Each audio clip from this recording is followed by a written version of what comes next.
Yeah, this is Monday Tips, and it's just another program within the channel, and this is dedicated just to tutorials. So every Monday, I'm going to be here explaining something or giving out a tip, whatever it is. It's something that's related to the MPC and to the workflow, or just to making beats with samples, whatever it is. But it will be just a program dedicated to tutorials and tips on the MPC. So if you have any questions, I would like you guys just to write them down below in the comment section. Just press a like on that question so I know how many people are voting for one specific question. If I can, if it's something I can do, I'll include that on the next Monday Tips video. To start it off, I'm just going to talk about one thing in specific, and this is about a bass pack that I have, and a lot of people are getting that bass pack, and some people want to know how I work with it, what's the strategy behind the sound pack. Okay, so this is dedicated to working with one-shot samples, specifically bass chops. If you guys want to support the channel, you can do so by getting that bass sound pack. So let's get straight into it. I have a loop going.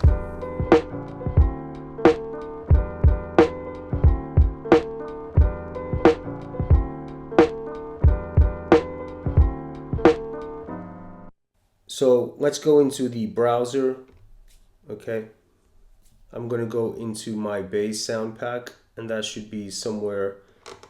I think this is right here. Okay, bass for days. This is the sound pack. Now this pack has several folders. I got some chords in here.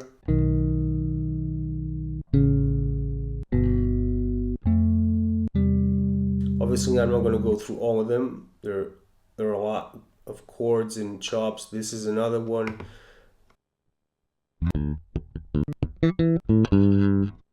And they're all small little chops like that. Okay, I have another pack right here, which is slaps.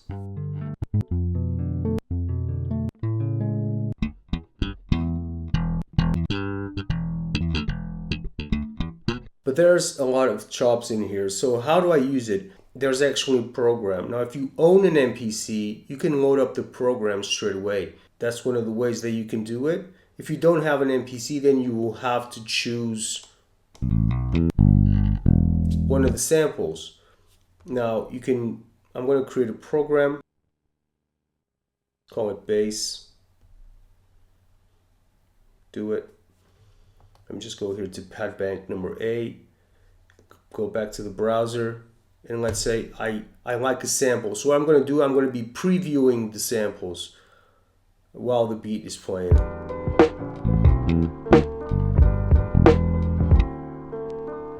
In my opinion, almost every chop works. Like this one, to me, it works. And this is completely random. I didn't know that, I can grab any other type of chop. I can do it this way. I can load a sample at a time, or I can load the entire program. I'm going to do that in a minute. For now, I'm just going to be searching for chops and see if I hear anything that I like, I'll load it straight into the program. So let's try to find another sample.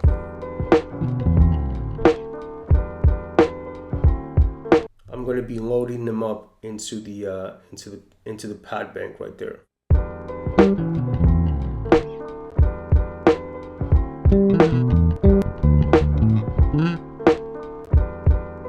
I'm going to go into another folder.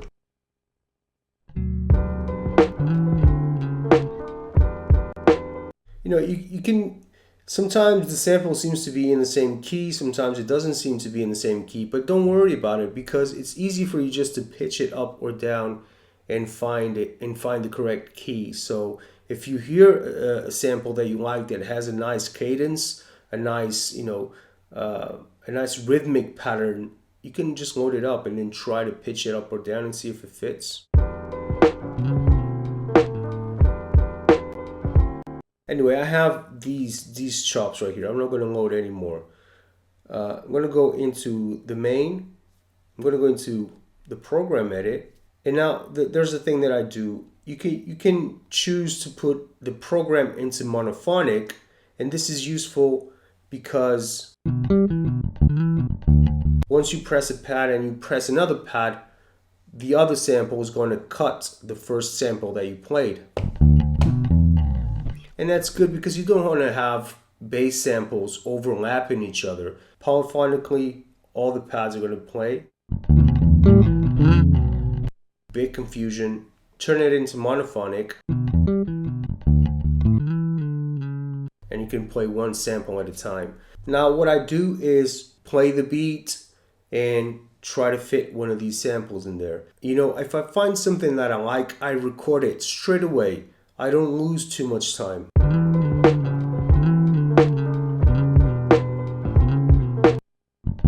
I like a real big bass at the beginning, like that. Now what I can do here, the sample is quite big. Now I can turn the pad into note on and just be like that.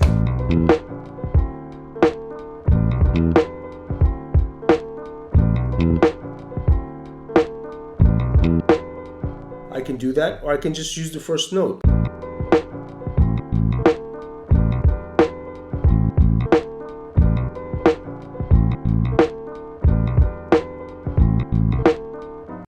But this is obviously preferential. It's really up to you how you want to use it.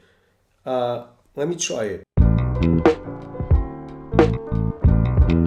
I'll do that.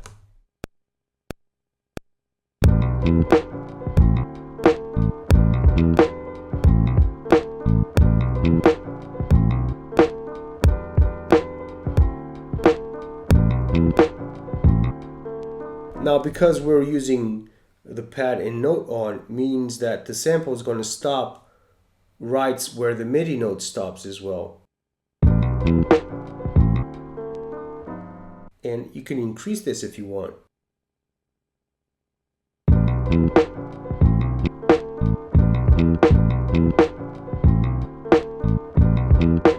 I can increase that one.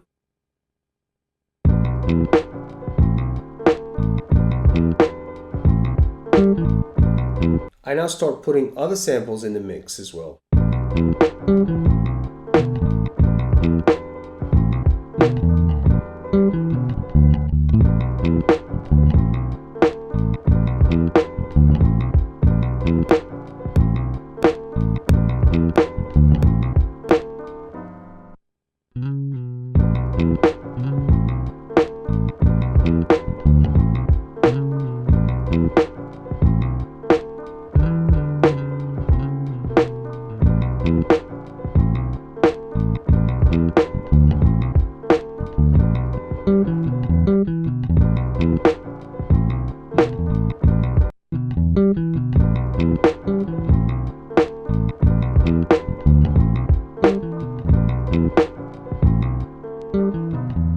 You can change the pitch, try to find another pitch that you like. So I'm just going to go here and say.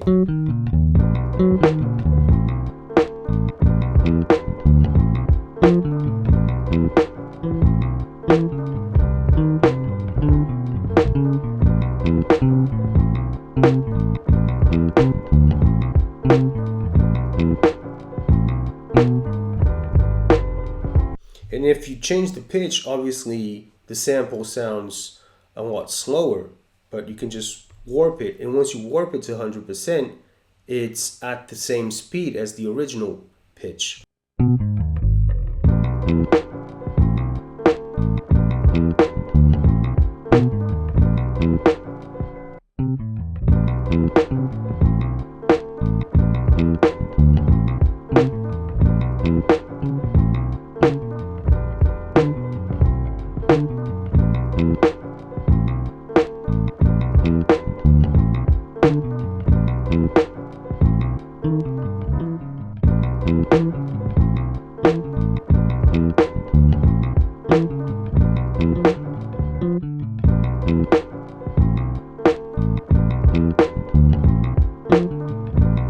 See, I'm not enjoying this cut, so I'm not going to use it. can try to use just the end there. You can cut the end and see if the end works.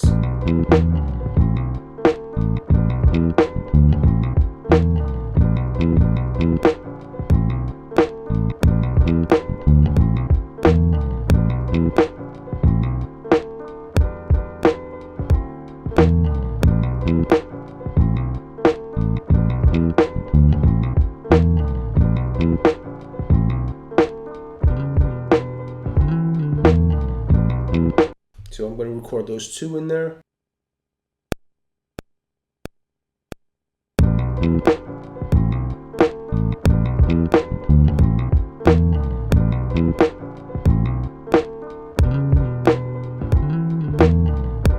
Sorry about my fingers. I'm going to cut that. I'm going to nudge this. Okay.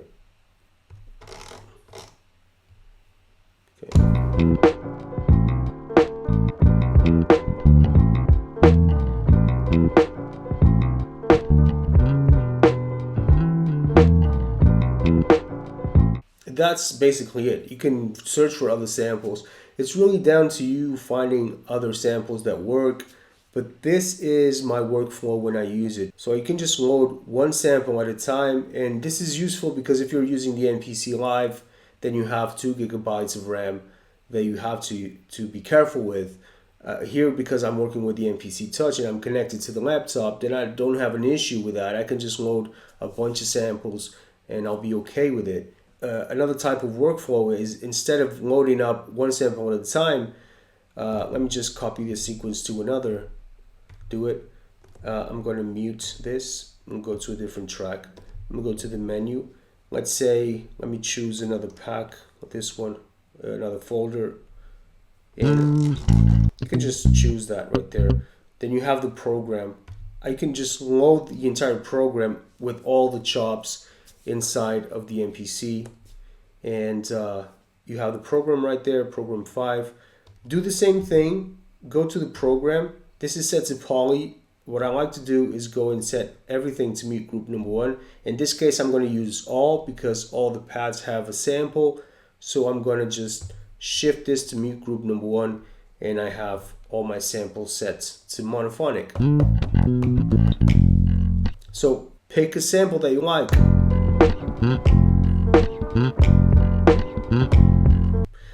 If you don't like the pitch, you can change the pitch.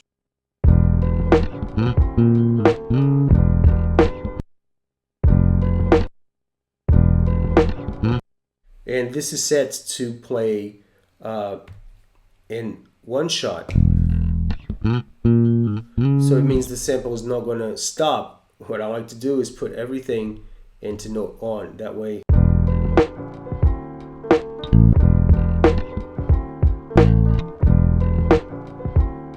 they all seem to be in tune, so that's great. I can just, let me jump out of all.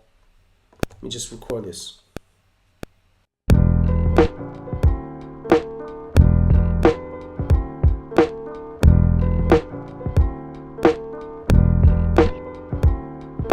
So what you saw just there was me recording just every bar a note, and that's how I like to do it. I like to start simple.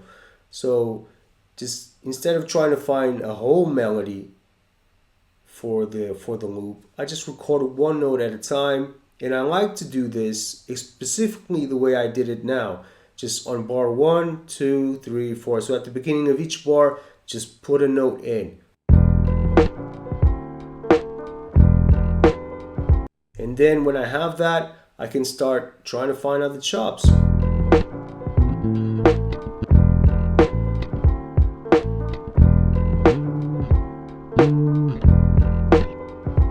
Trying to pitch. Follow me along, okay?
In this case, I'm going to copy this, copy, put the playhead right where this starts. So right there, paste.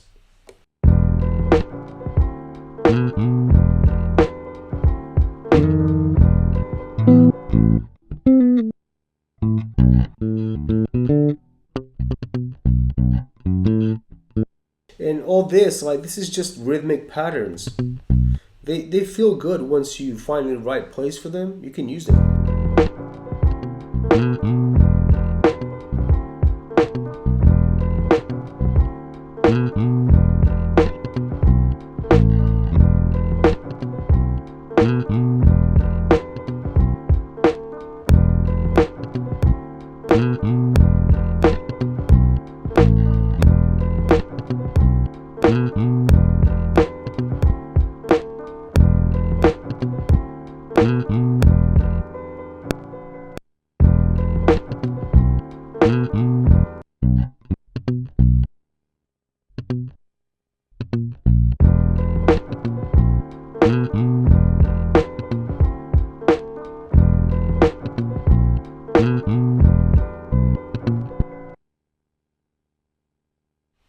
Easy way to navigate here, just tap on that icon. It takes you to the pad bank where you are.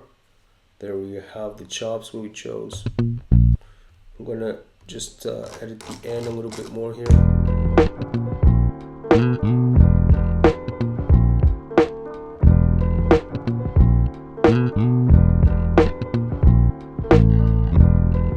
And there we have another bass sequence.